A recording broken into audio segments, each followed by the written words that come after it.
In just a few short years, the Maroc Challenge has become a classic event among those held annually in Morocco. The Maroc Challenge Winter Edition was off again, and dozens of participants joined with high expectations and much excitement. More than 170 teams prepared themselves to overcome all the adversities to complete this unique adventure. In this 17th edition of the Maroc Challenge, the linear route started from Nador and passed through such charismatic areas as Sefrou, Ifrane, Midelt, El Rashidia, Mazuga and Zagora, finishing up at the gateway to the desert in Erfoud.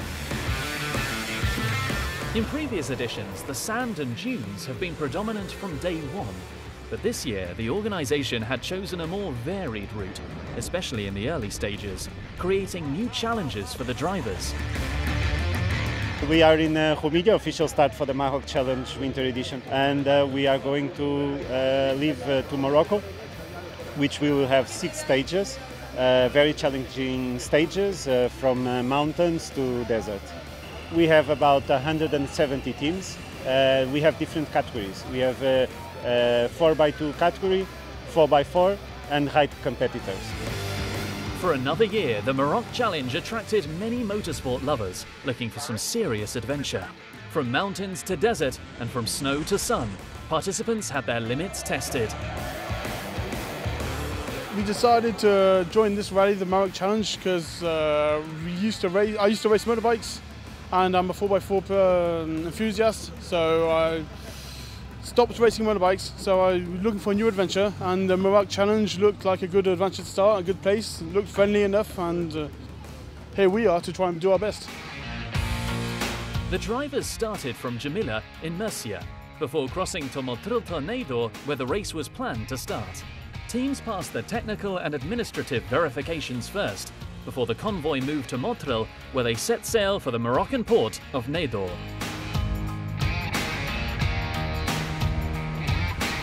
The first stage of this winter edition brought drivers up against a 388-kilometre long stage. Teams started their route from Nador on the shores of the Mediterranean before finding themselves in the middle of the Atlas Mountains at 1,700 metres. The day had been the perfect appetizer for what awaited the vehicles in this event, starting on tarmac and then off-road.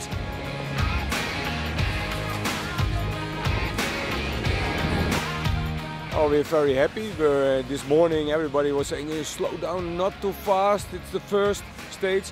But in the end we did tranquilo, not too fast, but we had a good speed during the day. Some parts were very small, tiny, so you could difficult to move, but the car is very swift, and I think the whole terrain was very good to do today.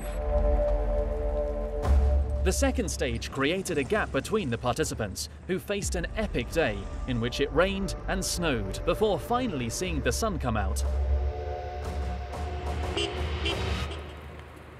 Intense rain started early in the morning where the departure took place at 1,700 metres. But as the participants entered the Atlas, the rain turned to snow and the tracks went from muddy brown to a white sheet. Under these conditions, athletes had to find a balance between speed and safety. Definitely not an easy task. Yeah, so today started off in basically pouring rain. It got colder and colder as we made our way up through forests.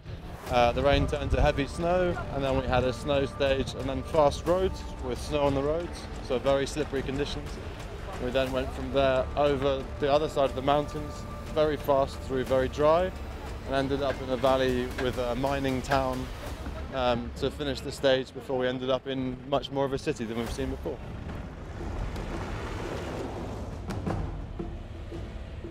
The first 2 days took drivers to mountainous areas, crossing the Atlas mountain range through some of the most beautiful scenery found in Morocco.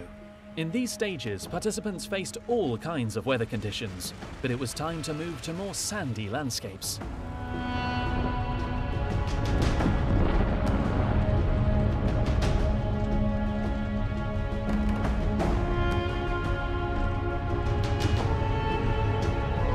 Good morning, we are ready to start stage 3.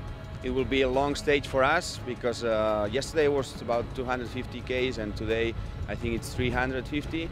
So it will be a long stage for our Vitara, but we hope we can be in the end. It will be an interesting stage because we start with open landscapes, but it will be the first contact with the sun. So we'll be in the desert in some hours. This race could possibly be easy with Dakar-style cars. Nevertheless, another unique characteristic of the Maroc Challenge is that most of the vehicles are everyday cars, with extreme modifications allowing them to withstand the various difficulties and make it to the finish line.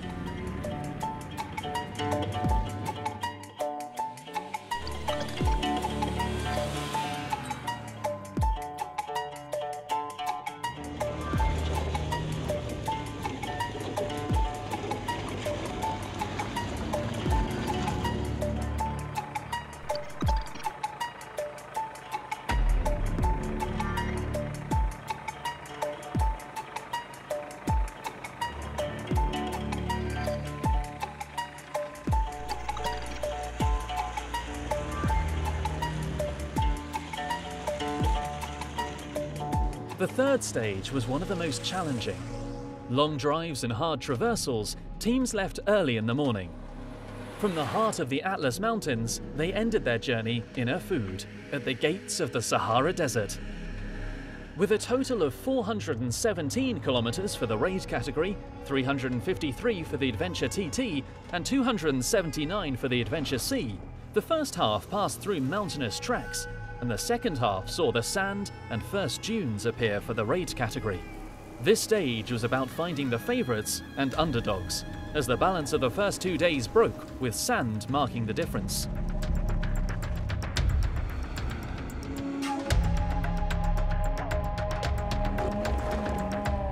Over the next 2 days, the teams faced the moment of truth. After crossing the equator, the imposing Erg Chebi was ahead. In the fourth stage, racers found faster tracks and better conditions than in the previous stages, although the demands didn't diminish and the degree of difficulty remained very high. The penultimate stage had a good dose of dunes and was the longest of this event. The raid category covered 462 kilometers, and finishing the stage with a penalty was normalized, with none of them escaping it. Today's stage was very exciting. We had a lot of different landscape views, and it was a different type of tracks and sand dunes, but it was actually very exciting and hard for the machine engine. After 6 long, intense and competitive stages, the 17th edition of the Maroc Challenge concluded with a new challenge for the teams. Racers had to find and validate waypoints the organisation had scattered around for the different categories. The difficulty was once again high, as this stage had no reference track to follow, so each team made up their own route. Experience was the key, but strategy was important too. The winners of this 17th edition raid category was ASM Sport Team, followed by MYMSA and Biella Team. In the adventure category, Hawk won the C1 class, Team 32 the C2 class, Amatorbe the C3 class, the PNA Adventure Racing Team the SUV class, and the Patatas del Papiol the TT1.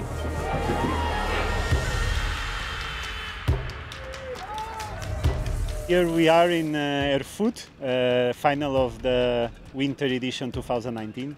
It was a very challenging edition. It was actually more than we expect.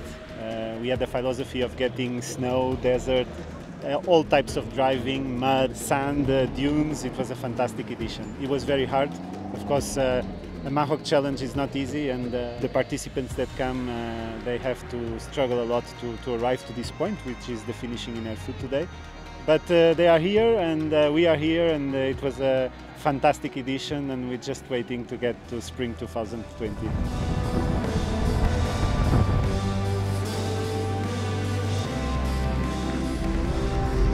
The weather, the length of the stages, the impossible times, the terrain, and especially the sand pushed the 180 participating cars to use every trick in the book to keep going and reach the elusive finish line. Everyone enjoyed this adventure, and all the participants promised to gather again for the summer edition.